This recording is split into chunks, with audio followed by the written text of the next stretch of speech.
Commander Juan stood at the window of Earth Defense Station Alpha, watching the stars twinkle in the black void of space. He had been watching those same stars for 30 years, ever since humanity first built their space stations. Today was different. Today, the stars brought visitors.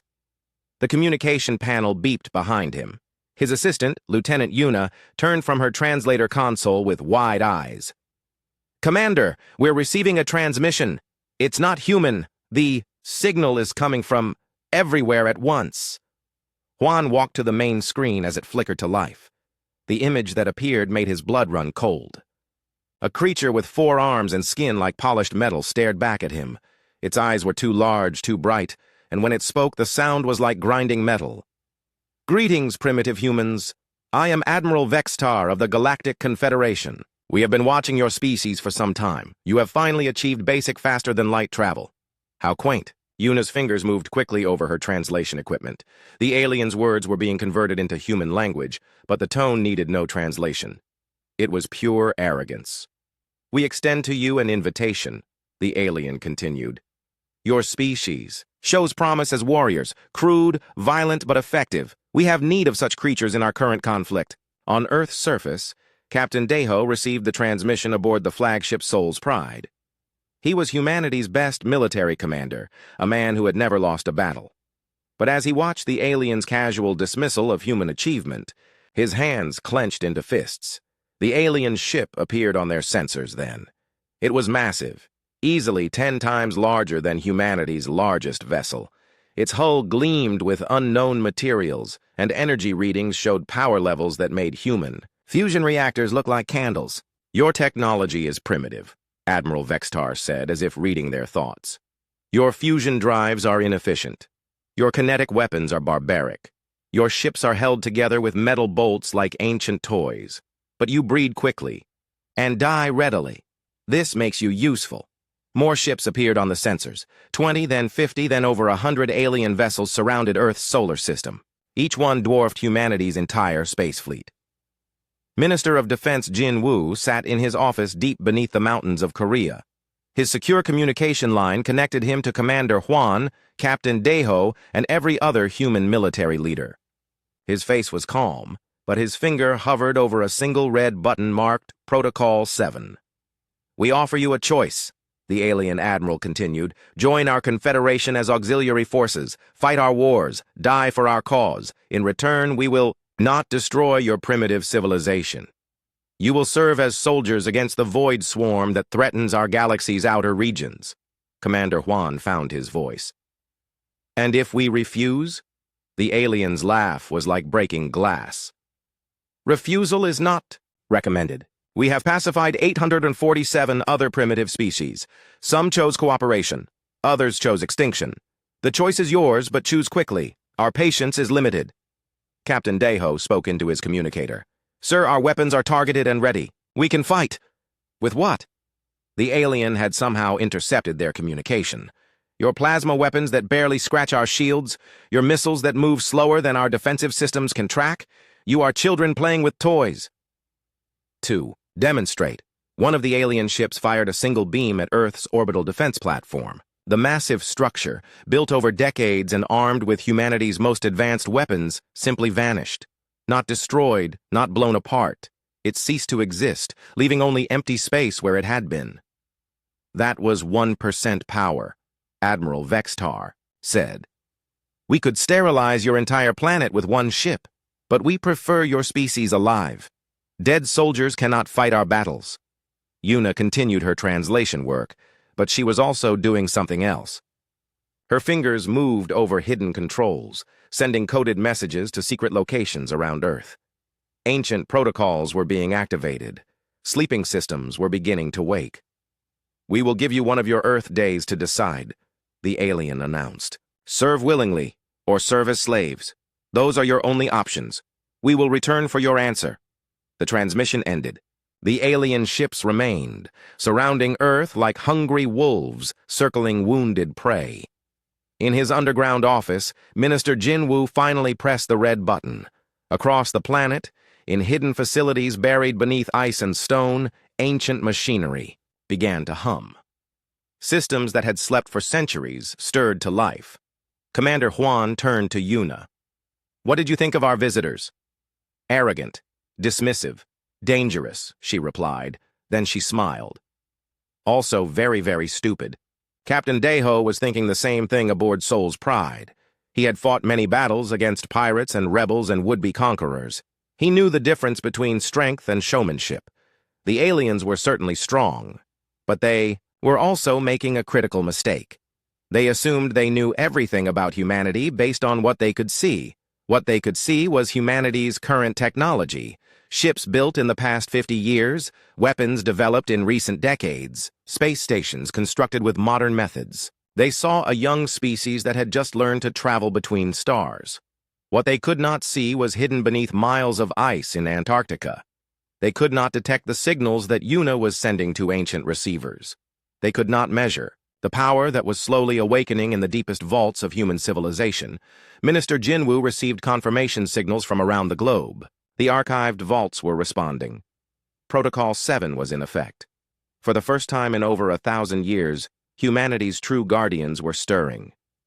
"Let them think we are primitive," he said to his aide. "Let them believe their own propaganda. They will learn the truth soon enough." The alien fleet settled into orbit, confident in their superiority. They had done this many times before with many other species. First came the demonstration of power, then the ultimatum. Finally, the surrender and integration into their war machine. But Earth was not like other worlds. Humanity was not like other species.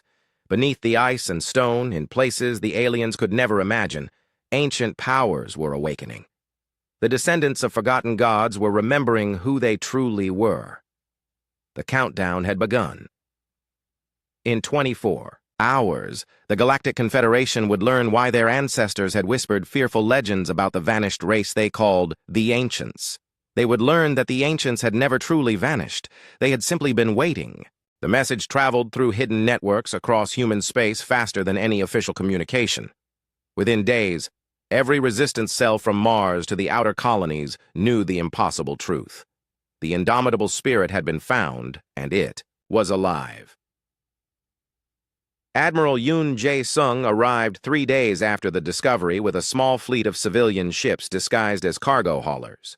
He was a tall, thin man with gray hair and tired eyes that had seen too much war. Behind him came the best, people the human resistance could find. Commander Nam Subin, a former Earth Defense Force officer who had spent 50 years training new fighters in secret. Kang Min-ho, a weapons expert who understood human military technology better than anyone alive. Lim A-ra, an intelligence officer who had been gathering information about coalition weaknesses since the surrender.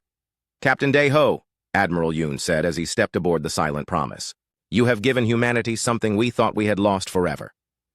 Hope." The indomitable spirit was even more impressive up close.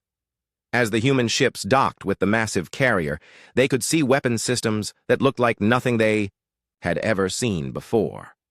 The hull seemed to shimmer and move in the light, as if it were alive.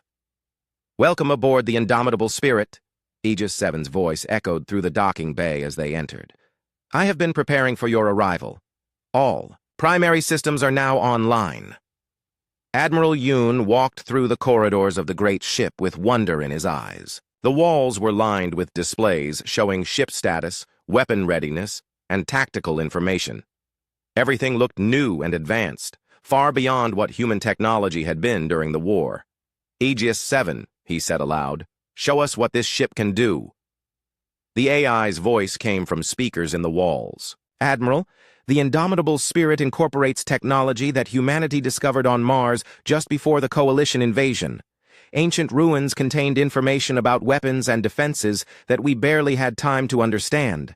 They entered the, main bridge, a vast room filled with control stations and massive display screens. Park Bora gasped as she saw the engineering controls. The power systems were unlike anything she had studied. The numbers on the displays seemed impossible. "The ship's hull is made of adaptive nanomaterials," Aegis 7 explained as images appeared on the main screen. "It can repair battle damage instantly and change shape to deflect enemy weapons.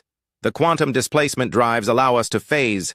partially out of normal space, making us very difficult to hit or track. Commander Nam Subin studied the tactical displays with growing excitement. What about weapons? The Genesis Arsenal, Aegis 7 replied, and new images filled the screens. Molecular restructuring cannons that can change the atomic structure of enemy ships, quantum torpedoes that ignore shields and armor, and much more. Kang Min-ho walked over to the weapons control station and stared at the displays.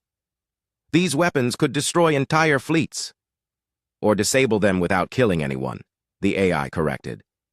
The Genesis Arsenal can transform enemy weapons into harmless materials. Their ships become gardens, their missiles become flowers. We can win battles without taking lives. Admiral Yoon felt a chill run down his spine. This kind of power could change everything, but it was also dangerous. Aegis 7, why was this ship hidden instead of used in the final battle?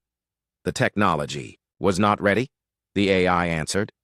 The ship was only 70% complete when Earth's military leaders decided to hide it rather than risk its capture. They hoped that someday, when humanity was ready, the indomitable spirit would return to service. Lim A-Ra was studying intelligence reports on her portable computer.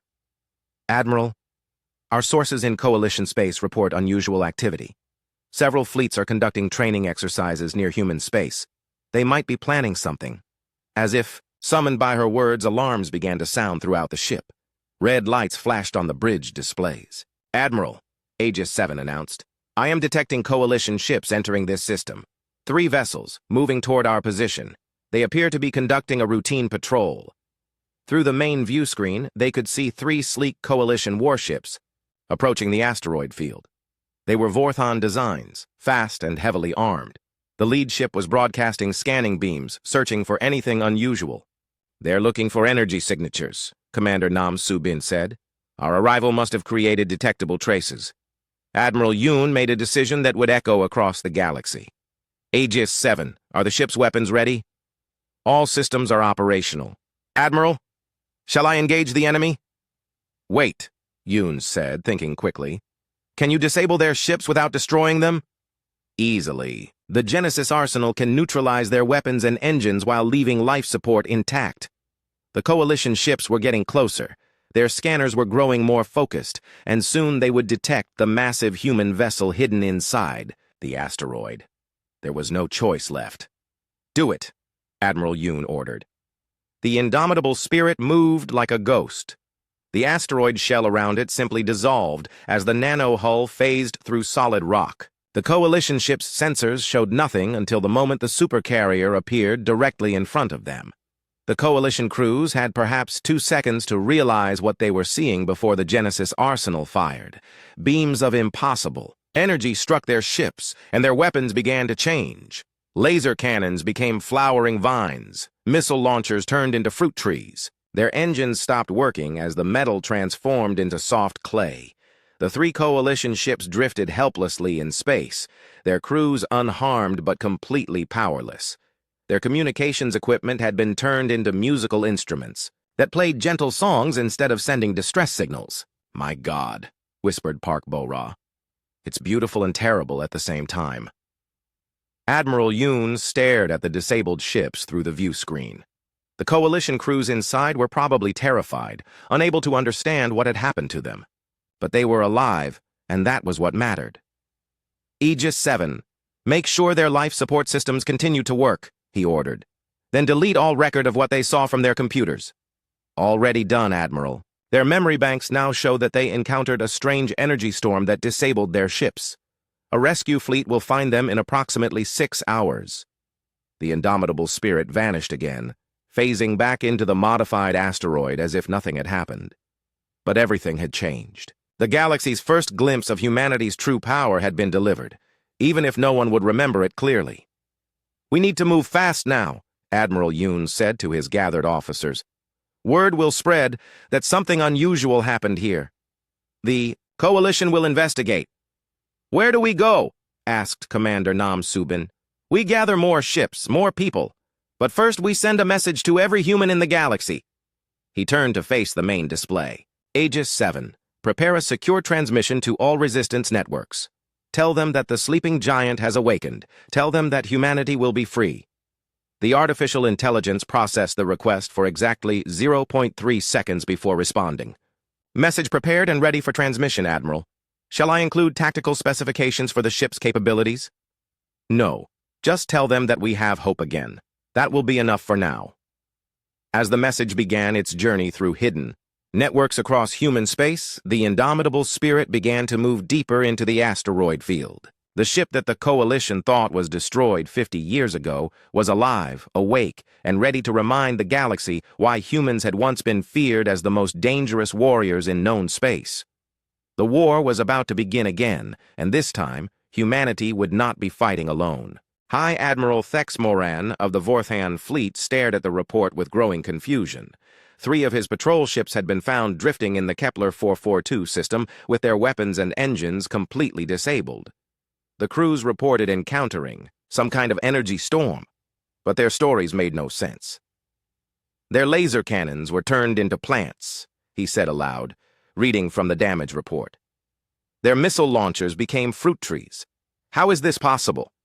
His aide, a young Vorthan, officer named Kexthor, shifted nervously. Sir, our scientists say the molecular structure of the weapons was completely changed. Whatever did this has technology we have never seen before. Thex Moran walked to the window of his command ship and looked out at the stars. The Coalition had ruled the galaxy for centuries. Their technology was the most advanced known to exist. Nothing should be able to do what had happened to those ships. Send word to the Galactic Council, he ordered. Tell them we may have a new threat. 3 days later, the emergency session of the Galactic Council began. Representatives from dozens of worlds gathered in the Great Chamber aboard Orbital Throne Station. Supreme Chancellor Veltharion of the Nexus Confederacy called the meeting to order. We are here because of disturbing reports from the outer systems, Veltharion announced. His blue skin seemed to glow under the chamber lights. High Admiral Thex Moran will present his findings. Thex Moran stood at the center of the chamber as holographic displays showed images of the disabled Coalition ships. 3 days ago, a patrol encountered unknown technology that transformed their weapons into organic matter. The crews were unharmed, but their ships were completely helpless. Murmurs of concern rippled through the gathered representatives. War Marshal Thok Gorath of the Krex Empire slammed his armored fist on his seat. Impossible! No species in the galaxy has such technology. Except one, said a quiet voice from the back of the chamber. Everyone turned to look at Ambassador Zeth Cole, the elderly representative from the Ethereal Collective. His species had been studying galactic history for thousands of years. The humans, Zeth Cole continued, his ancient voice carrying clearly through the chamber. Before the war, human scientists discovered ruins on their 4th planet. Ancient technology from a race that existed before our civilizations began. Supreme Chancellor Veltharion's expression darkened. The humans were completely defeated 50 years ago. Their military was destroyed. They cannot leave their home system. Oh, you certain? Zeth Cole asked. Did we account for every human ship? Every human weapon? The chamber fell silent.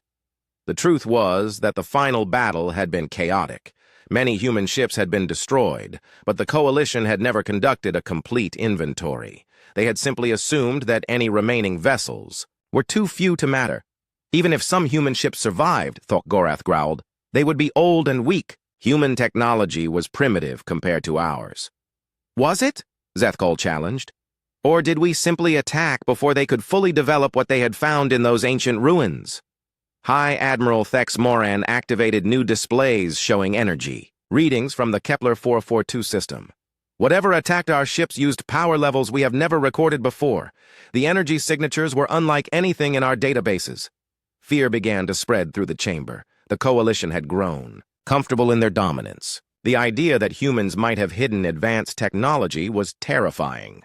Meanwhile, aboard the indomitable spirit, Admiral Yoon was making preparations that would shake the galaxy to its core. The great ship was now hidden in the shadow of a dead moon, its hull invisible to Coalition sensors.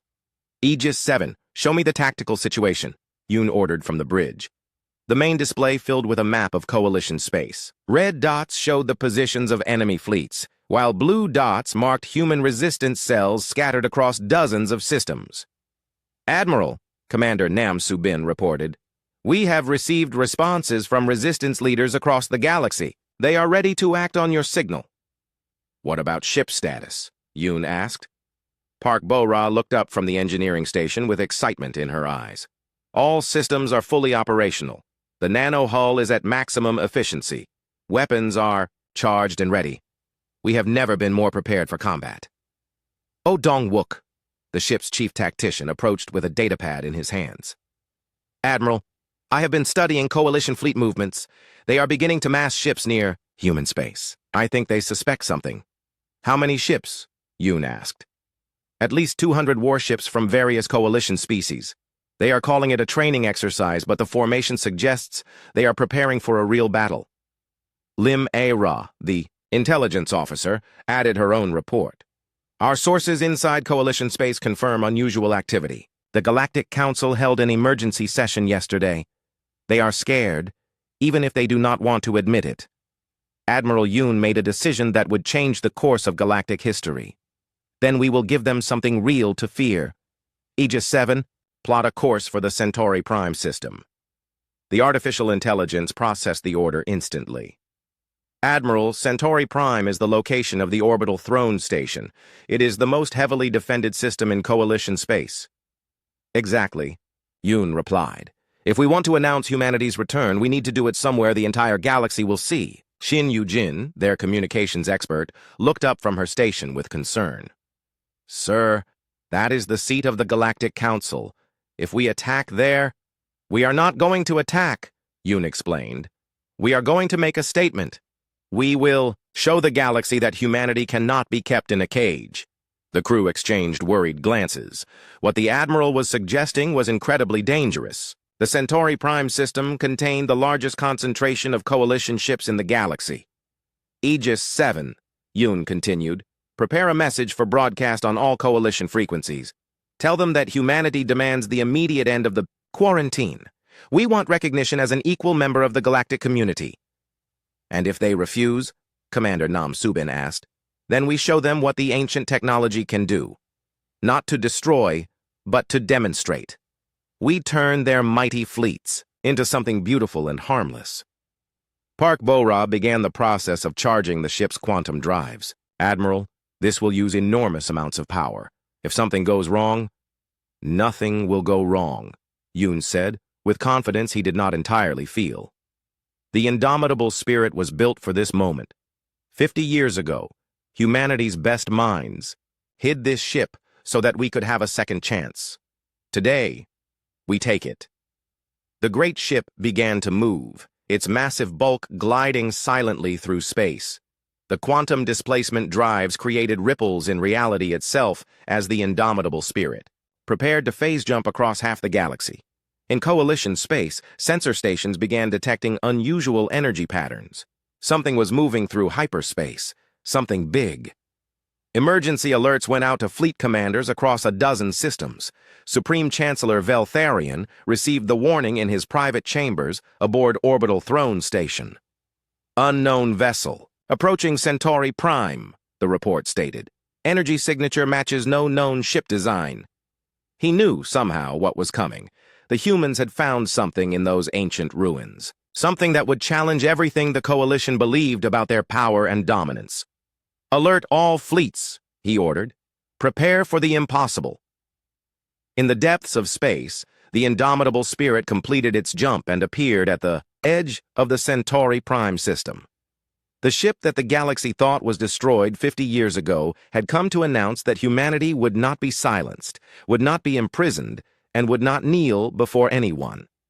The second phase of the war was about to begin. The alarms screaming through Orbital Throne Station could be heard in every corridor and chamber. Emergency lights flashed red as Coalition officers ran to battle stations. On the main display in the command center, a single massive shape appeared, at the edge of the Centauri Prime system. What is that thing? Supreme Chancellor Veltharion demanded as he stared at the readings. The unknown vessel was enormous, bigger than anything in the Coalition fleet. Energy signature unknown, the sensor operator reported, his voice shaking. Size approximately 3 kilometers. Design appears to be human. Veltharion felt his blood turn cold. That is impossible. The humans have no ships of that size. Hi. Admiral Thex Moran was already coordinating the defense. All fleets, move to intercept. Form battle formation around the station. Across the system, coalition warships began moving toward the unknown vessel. Over 800 ships from dozens of species converged on the indomitable Spirit, the largest fleet ever assembled in galactic history. Aboard the human supercarrier, Admiral Yoon watched the enemy ships approaching on the main display. Aegis 7, open a channel on all coalition frequencies. Channel open, Admiral. Yoon stepped forward, his voice calm and clear. This is Admiral Yoon Jae-sung of the Earth Defense Force vessel Indomitable Spirit. I speak for all humanity. The quarantine of human space ends today. We demand recognition as an equal member of the galactic community. The message reached every coalition ship, every space station, every world in the system. For a moment, there was only stunned silence. Then War Marshal Thok Gorath's voice roared across the communication channel. Humans do not make demands. You will surrender immediately or be destroyed. You have 24 hours to respond, Yoon continued, ignoring the Krex warrior's rage. Remove all barriers to human movement. Acknowledge our right to exist as free beings. If you refuse, we will demonstrate why humanity was once feared across the galaxy. Supreme Chancellor Veltharion activated his own communication system. Admiral Yoon, this is madness. You have one ship against our entire fleet. Even if your vessel has advanced weapons, the mathematics are impossible. Mathematics, Yoon repeated, with a slight smile. The Coalition has always believed that numbers determine victory. You are about to learn otherwise. The channel closed, and the Indomitable Spirit waited motionless in space as Coalition fleets surrounded it. The enemy ships formed layers of defensive positions, creating a sphere of firepower with the human vessel at the center. Sir, Commander Nam Subin reported, we count 847 enemy vessels, 30 different ship classes from 21 species. Park Bo-Ra looked up from her engineering station. All systems show green. The nano-hull is ready. Quantum displacement drives are at full power. Kang Min-ho checked his weapons displays one final time. Genesis Arsenal is charged and ready. All targeting systems operational. The waiting began. For 23 hours, the two forces faced each other in the darkness of space. Coalition reinforcements continued to arrive, swelling their numbers to over 1,000 ships. The Indomitable Spirit remained alone, a single vessel against an armada. Admiral, Lim A-Ra reported, our intelligence sources confirm that leaders from every major coalition world are watching. Whatever happens here will be seen across the galaxy. As the 24th hour approached, War Marshal Thok Gorath lost his patience. All ships, attack formation. We will show these humans the price of defying the coalition. The attack began with a massive barrage of energy weapons. 1,000 laser cannons and plasma batteries fired at once, creating a wall of deadly light that converged on the Indomitable Spirit. The display was magnificent and terrible, enough firepower to destroy a small moon. The beams struck the human ship and simply vanished. The nano-hull absorbed the energy and redirected it harmlessly into space. The Indomitable Spirit remained completely undamaged. Impossible! Thok Gorath roared. All ships, fire again! Maximum power! The second barrage was even more intense than the first. Every weapon in the Coalition fleet fired at once, pouring unimaginable amounts of energy into the target. The space around the Indomitable Spirit blazed with light, and still the human ship was unharmed. Aegis 7, Admiral Yoon said calmly. Activate phase mode. Show them what we can do. The Indomitable Spirit seemed to flicker and become transparent. The third Coalition barrage passed right through it as if the ship were made of light. The massive vessel began to move, gliding between enemy ships like a ghost. They are phasing through normal space, a Coalition officer screamed over the communication channels. Our weapons cannot touch them. Captain Hwang Soon-young led the first strike wing launch. Human fighters poured out of the Indomitable Spirit's launch bays, but these were unlike any fighters the galaxy had ever seen. They moved in impossible ways, appearing and disappearing, striking from angles that should not exist. The fighter attack was purely for demonstration. The small craft disabled enemy weapons and engines without harming the crews inside. Coalition ships found themselves helpless, drifting in space as their systems failed one by one. "Admiral," Oh Dong-wook reported from the tactical station, "Enemy, fleet coherence is breaking down. Several ships are attempting to retreat." "Let them go," Yoon ordered. "We are not here to conquer. We are here to prove a point." The indomitable spirit moved through the enemy formation like a dancer, untouchable and elegant. Its weapons fired precisely, disabling threats without causing casualties. Coalition crews watched in terror as their most advanced vessels became helpless against technology they could not understand. Finally, Admiral Yoon gave the order that would be remembered for centuries. "Aegis 7, activate the Genesis Arsenal, full demonstration mode." The ancient weapons fired, sending waves of impossible energy across the battlefield. Where the beams touched coalition ships, miraculous transformations began. Weapon turrets became flowering trees, missile launchers turned into fountains, hull plating shifted into gardens of crystal and light. War Marshal Thok Gorath's flagship, the pride of the Krex Empire, found its massive guns transformed into musical instruments that played beautiful melodies. His armor plating became a work of art, covered in peaceful scenes of alien worlds. "What have you done to my ship?" he screamed over the communication channel. "We have shown you what we could do if we chose violence," Admiral Yoon replied. "Your crews are safe. Your ships are intact. But your weapons are no longer weapons. We could have destroyed you all. Instead, we chose mercy." Across the battlefield, over 1,000 coalition warships drifted helplessly, their weapons transformed into objects of beauty. Not a single person had been killed. Not one ship had been destroyed. But the message was clear. Humanity had technology that could end any war without firing a shot. "This is our demonstration," Yoon announced to the galaxy. "We do not seek to rule others. We do not want to conquer worlds. We simply demand the right to be free. The quarantine ends now." Supreme Chancellor Veltharion stared at the displays showing his transformed fleet. Beautiful gardens floated where weapons had been. Music played from ships that had once carried instruments of war.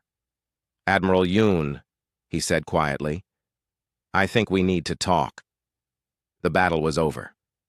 Humanity had won without spilling a drop of blood. The galaxy would never be the same. The Battle of Earth was over before it truly began. Admiral Vexitar watched his fleet's sensor readings with growing horror. In 17 minutes, the human ship had not just defeated his forces, but had demonstrated capabilities that redefined what was possible in warfare. Of his original fleet of 200 ships, 50 had been completely erased from existence. Another 70 had been transformed into different elements, their hulls becoming clouds of harmless gases that dispersed into space. The remaining vessels found themselves unable to move, their engines converted into solid crystal by the human ship's reality manipulation. "Admiral," his communications officer said with a trembling voice, "we are receiving a transmission from the Confederation High Council. They want to know why our fleet has gone silent." Vexitar looked at the impossible human vessel floating peacefully in space. It no longer seemed threatening, but that made it even more terrifying. A weapon that could unmake reality itself, wielded with perfect restraint. "Tell them," he said quietly, "that we have encountered the ancients, and we have lost." On Earth, newly promoted Admiral Moonjin was overseeing humanity's response to the galactic crisis. Hidden shipyards across the solar system were coming online, revealing dozens of vessels that had been sleeping in asteroid fields and behind moons. Each one was smaller than the ancestral Wrath, but they shared the same impossible technology. The Jupiter facility reported first. "Admiral, the Eternal Guardian is fully operational. All ancient systems are responding normally." Then came Mars, base. "The Stellar Wisdom has completed its awakening cycle, ready for deployment." One by one, humanity's hidden fleet revealed itself.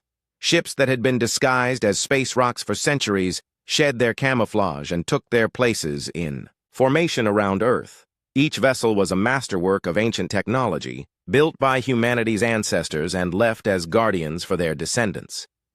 Captain Tai Yang received reports from each ship as their consciousness awakened. Unlike the ancestral Wrath, These vessels carried smaller pieces of humanity's ancient knowledge. Each one specialized in different aspects of their civilization's peak achievements. The healing light carried medical technology that could cure any disease and extend life indefinitely. The Star Builder held the knowledge to construct planets and move suns. The Time Walker could navigate the currents of causality itself, but it was the eternal wisdom, rising from its hiding place near Saturn, that carried humanity's most precious cargo. Ambassador Hines stood on its bridge, chosen by the ancient AI to speak for humanity in the new galactic order that was about to emerge. "Captain Taiyang," she said over the communication link, "the Confederation High Council has agreed to meet. They want to discuss terms. The meeting took place not on any planet, but in the space between worlds. The ancestral wrath created a pocket of altered reality where representatives from across the galaxy could gather safely. The chamber it built existed in multiple dimensions, allowing beings with different atmospheric and gravitational needs to coexist. The High Council of the Galactic Confederation was composed of representatives from 47 species. They had ruled the galaxy for over 10,000 years, believing themselves to be the inheritors of ancient wisdom. Now they sat in a chamber built by the true ancients, facing the species they had dismissed as primitive. Ambassador Hine looked at each delegate in turn. These beings had commanded fleets, ruled planets, decided the fate of billions. Now they waited nervously for her to speak, knowing that their entire civilization hung in the balance. "The Galactic Confederation is built on a foundation of lies," she began, her voice carrying clearly through the multi-dimensional chamber. "You told yourselves that might makes right, that superior technology grants the right to rule. That fear is the only force that can maintain order." The delegate from the hegemony, the same species as Admiral Vextar, spoke up. "Your ancestors ruled through power as well. How are you different?" Hine smiled. "Our ancestors ruled through wisdom. When they realized that power was corrupting them, they gave it up.